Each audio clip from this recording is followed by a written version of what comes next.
how to apply a style to a text in Photoshop. So now first of all, I'll type a text here.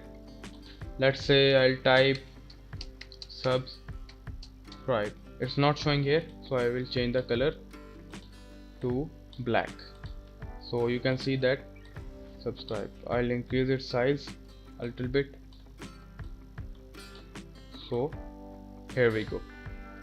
So now what I'll do is I'll go to this text option and right click this.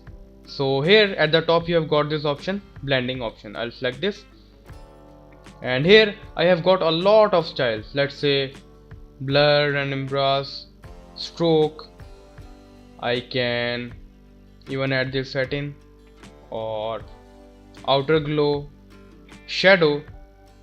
You can see the shadow has been added, and you can select from here how much distance, spread and size do you want.